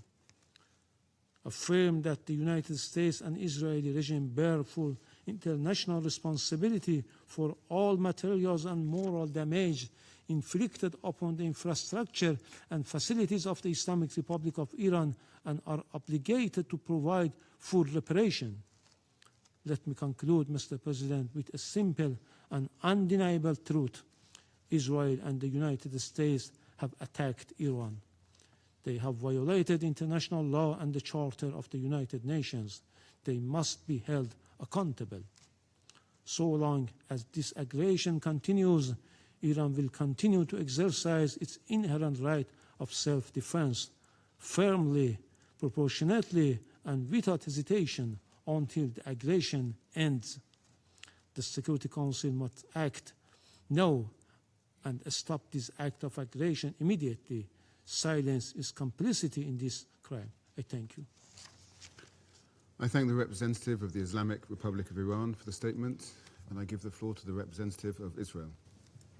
Mr. President, for 47 years, the Islamic regime in Iran has led crowds in chanting Marjbar Israel, Marjbar America. Mr. Iravani, do you want to translate these chants? Your leaders have been chanting it for years in public events, in your parliament. Marjbar Israel, Marjbar America. They mean death to Israel, death to America. Israeli and American flags were painted on roads so they could be trampled. Our flags were burned in public squares. This is not the anger of a radical fringe. It is state-sanctioned hatred. And while those Marjbar chants echoed, uranium was enriched, centrifuges span, missiles were built, facilities were buried deep underground. It was never just empty rhetoric. It was preparation for action. But today, alongside our ally, the United States, we act to stop it. Israel stands before you today, having acted with the United States to confront and stop an existential threat before it became irreversible. The operation targets nuclear infrastructure, ballistic missile sites, the machinery of repression that fuels terror across our region. We did not act of impulse. We did not act of aggression. We acted out of necessity because the Iranian regime left no reasonable alternative. This joint effort will continue for as long as the threat remains. We thank President Trump and acknowledge the close cooperation between Israel and the U.S., which has brought the alliance between our countries to an all-time high in peace and in war. Let us be clear about what we are confronting. This regime has built nuclear weapons in blatant disregard of international law and UN resolutions. It has brutally murdered its own citizens and crushed dissent. It's happened now as we speak in cities in Iran. It has expanded missile arsenals and armed proxies across the region. It has openly declared its intention to erase Israel from the map. Now, as it faces consequences, it is launching missiles and drones across the region, endangering the UAE, where a Pakistani citizen, unfortunately, was killed. Jordan, Kuwait, Bahrain, Qatar, Iraq. As we speak, in the last hour, a rocket targeted the city of Tel Aviv. Civilians, they don't target military bases. Civilians struck a building in Tel Aviv. An innocent woman was killed and 21 people were injured. This is a regime that destabilizes wherever it reaches. It spreads violence outward while crushing freedom at home. It is not reacting. It is expanding. It is a machinery of radicalism that does not recognize borders. Mr. President, diplomacy was exhausted. Iran was required to stop enriching uranium, stop heavy water projects, stop developing nuclear-capable missiles, and allow full inspections. Iran did none of it. Instead, it fortified its nuclear facilities so we cannot get to them, accelerated missile production, and continued to fund terror. Since the last operation in the summer, they spent billions on their proxies. The resolutions were clear. The strategy was just as clear. Delay, delay, delay. But we will not be played. And it's simple what they were planning. They were building the means to corner us, to force an irreversible reality with our backs against the wall. That is not a future Israel will accept. No responsible nation should. This operation is guided by clear objectives: eliminate immediate threats, dismantle the nuclear program, destroy its ballistic missile production, neutralize naval threats, break the proxy network that destabilizes the region. The operation was carried out in order to protect the people of Israel within the framework of the ongoing armed conflict between Israel and Iran, in line with the UN Charter and in accordance with international law. Our forces stand ready to stop extremism armed with nuclear weapons. To the soldiers of the IDF, our boys and girls, my son, my daughter, we salute you. You stand like lions defending our people. An entire nation stands behind you. We have heard the condemnation from few member states, from the Secretary General, but we all know that escalation did not begin today. It began when Iran armed proxies and exported terror, expanded missiles and drones, advanced its nuclear program in violation of its commitments, turned on its own people, beating, imprisoning, executing. Where was the outrage of the UN? Where were the consequences? Now, Israel acts to prevent an irreversible threat, and the condemnation is immediate. This is the definition of hypocrisy. Some call this aggression. We call it necessity. We call it survival. Mr. President, history has taught us never to ignore those who openly call for our destruction. When a regime says it will destroy Israel, when it chants death to Israel, when it promises to wipe Haifa and Tel Aviv off the map, we believe it. We genuinely believe it when we see those hundreds of ballistic missiles that they are launching to Israel. We believe the threats. We do not ignore them. We do not gamble with our survival. We act. Now let me address the brave people of Iran. You are not our enemies. This operation is not directed at you. It is directed at a regime that has silenced you, imprisoned you, and invested in missiles and uranium while your economy suffers. You deserve better.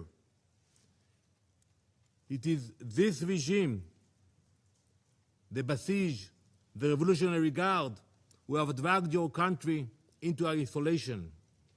The world does not fear a free Iran.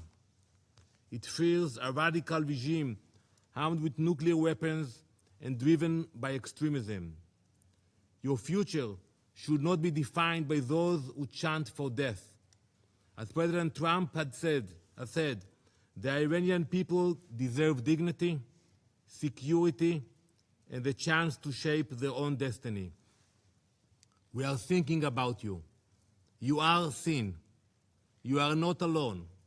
The future of Iran belongs to its people. We stand with you. Mr. President, this week, Jewish families all around the world celebrate Purim. Many Israelis will do so now in a bomb shelter. The story of Purim happened more than 2,500 years ago, in the same place, in ancient Persia. An evil minister by the name of Haman sought to wipe out the Jewish people. And it began with words, with chants. It became a decree.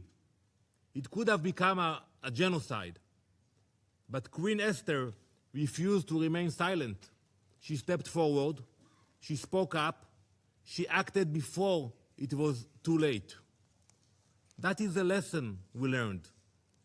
It is not only an ancient lesson, it is a modern one.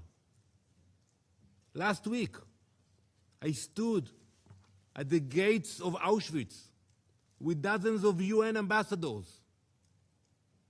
We stood in a place that shows what happens when radicalism and extremism grows and no one stops it in time. Before the Holocaust, some leaders, serious leaders, believed that they could calm aggression with concessions. They were completely wrong. Giving in did not stop evil. It strengthened it. Winston Churchill understood what Queen Esther understood long before him. When destruction is declared and weapons are being prepared and assembled, leaders must act, not later, now. Today, President Trump and Prime Minister Netanyahu understand that same lesson. For decades, the Iranian regime has built missiles, enriched uranium, armed proxies, and spread terror far beyond its borders. This regime is not only Israel's enemy. It is an enemy of stability, an enemy of every peace-loving nation. In this joint operation, Israel and the U.S. are acting together, not because we see conflict, because we refuse to ignore declared destruction. We are stopping extremism before it becomes unstoppable. We will ensure that no radical regime armed with nuclear weapons and ballistic missiles can threaten our people or the entire world. Thank you, Mr. President. I thank the representative of Israel for the statement. I will now give the floor to His Excellency Mr. Majed A. Abdulaziz, Permanent Observer of the League of Arab States to the United Nations. Shukran. Thank you, Mr. President. I thank the Presidency for convening this emergency session today. I also extend my thanks to the Secretary General for his powerful and comprehensive briefing. The Security Council convenes today at a pivotal moment in the history of the United Nations, a moment that unfortunately represents a glaring failure of the multilateral international system, a failure the League of Arab States has long warned against.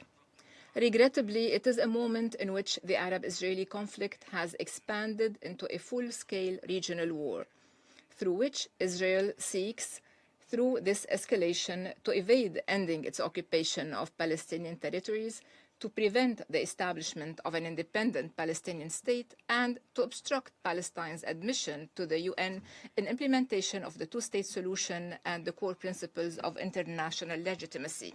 Israel has done so by expanding the scope of its brutal military aggression against the Palestinian people in Gaza and the West Bank, by intensifying its efforts to annex the West Bank, and through repeated military attacks on Syria, Lebanon, Yemen, and Iran, all in a misguided attempt that is categorically rejected both regionally and internationally to impose Israel's hegemony on the Middle East by using military means. Even if it is at the expense of the member states of the League of Arab States and at the expense of the suffering of their peoples under Israeli policies and attacks aimed at imposing the law of force instead of the force of law. At the Council's previous meeting on this item last week, the Foreign Minister of Israel, the occupying power, made extremist religious assertions, thus offering clear evidence of the arrogance of Israel, which seeks to impose its own extremist religious interpretation on the word, claiming that all Palestinian land, including the West Bank, which cannot be annexed under President Trump's plan and under Security Council's Resolution 2803, all this Palestinian land has belonged to Israel for thousands of years. Such claims reflect an unmistakable contempt for the legal, historical, and foundational principles upon which international legitimacy have been built in this Council and in this organization.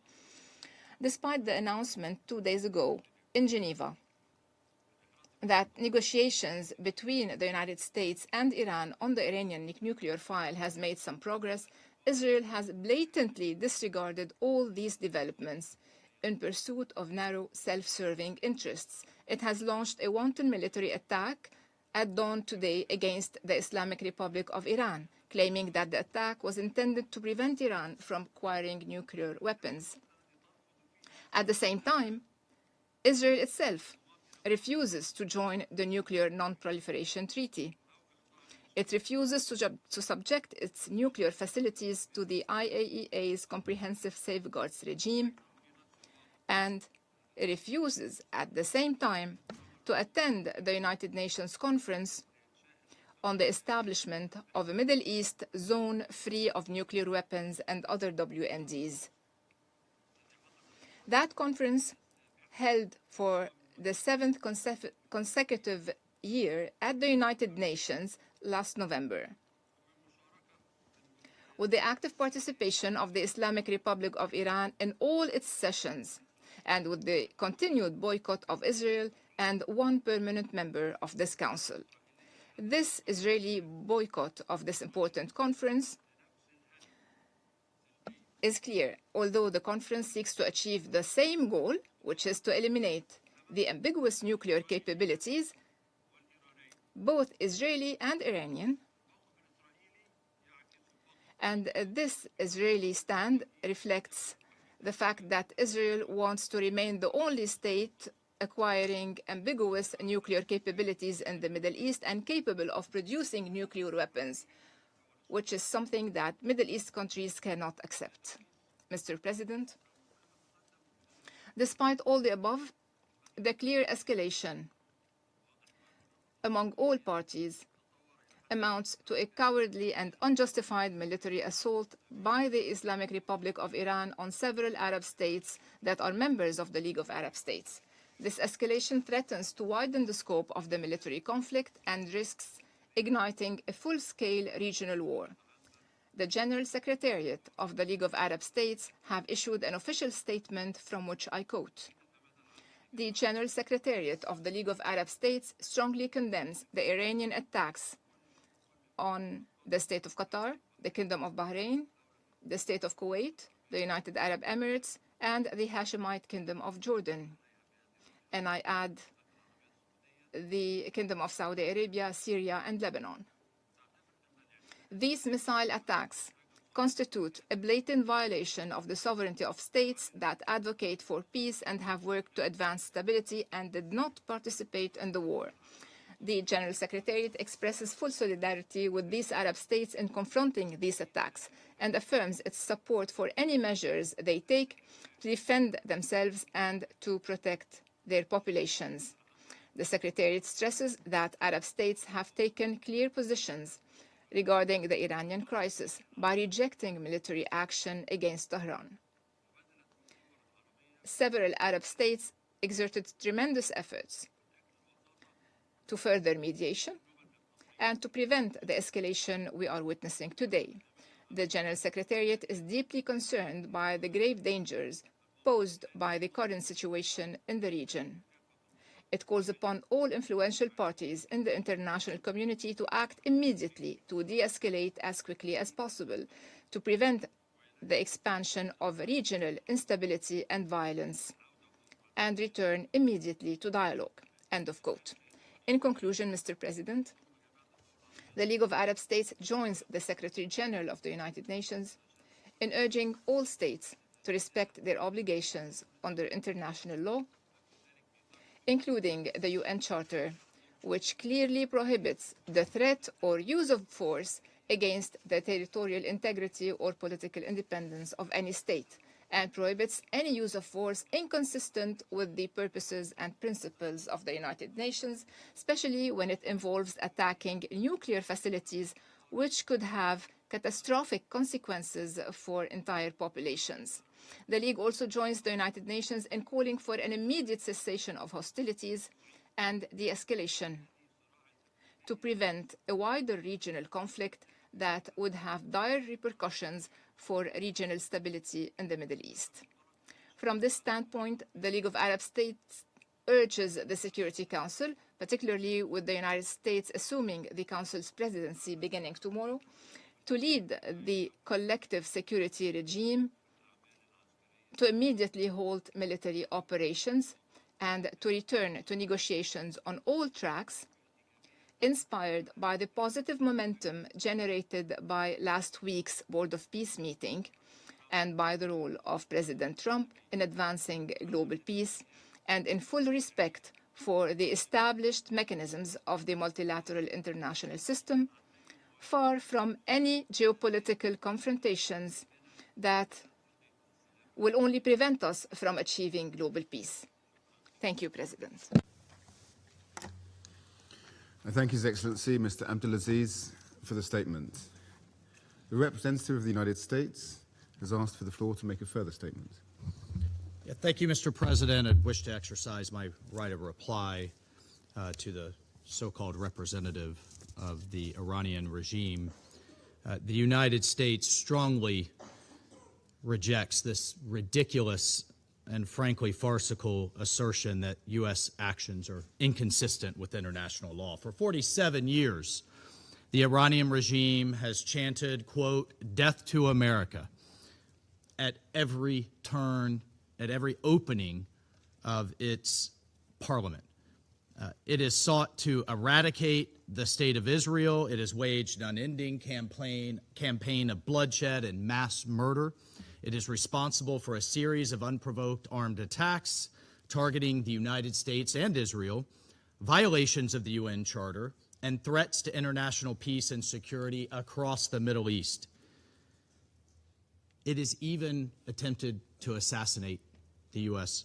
president, President Trump. It has done so not only directly, but through its proxies, seeking to hide and mask its bad actions while publicly claiming to be a victim. Iran's menacing activities directly endanger the United States, our troops, our bases overseas, our partners, our allies around the world. The United States has made every effort to negotiate a peaceful resolution of this conflict with Iran. But Iran has failed to take that opportunity. So in close coordination with the government of Israel, the United States has taken lawful actions to address these threats in line with Article 51 of the Charter of the United Nations. And Mr. President, I'll just say on a final note, you know who is not complaining tonight? You know who is not citing the vagaries of international law? You know who is celebrating in the streets around the world? The Iranian people. Mr. President, maybe, perhaps just maybe, they will finally be free. I thank you. I thank the representative of the United States for the statement. The representative of Bahrain has also asked for the floor to make a further statement. I give them the floor. Thank you, Mr. President. I apologize for taking the floor once again. I would like to reread a paragraph from the statement of the GCC countries, Jordan and Syria. Accurately, it is as follows, and I quote, "As we have pointed out in the letter addressed to you today, a number of Iranian missile attacks have targeted today the UAE, the Kingdom of Saudi Arabia, the State of Qatar, the State of Kuwait, and my country, the Kingdom of Bahrain, and the Hashemite Kingdom of Jordan, and the Syrian Arab Republic, in a flagrant violation of the sovereignty and territorial integrity of these countries." I thank you.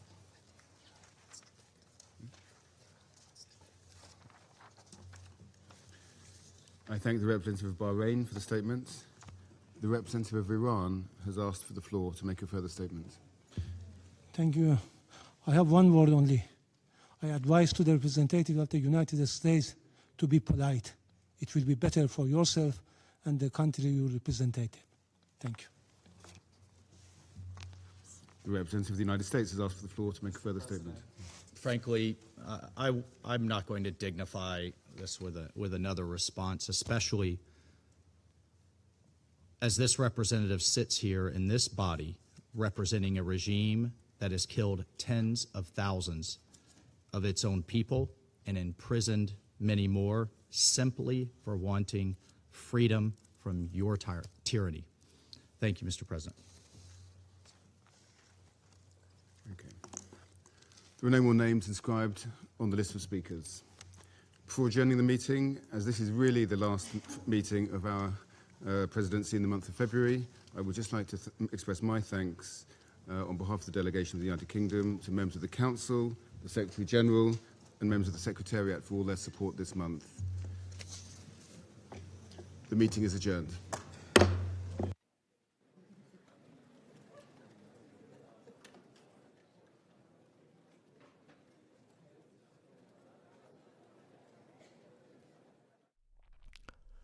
President Trump has announced the death of Iran's supreme leader. His post reads in part, Khamenei, one of the most evil people in history, is dead.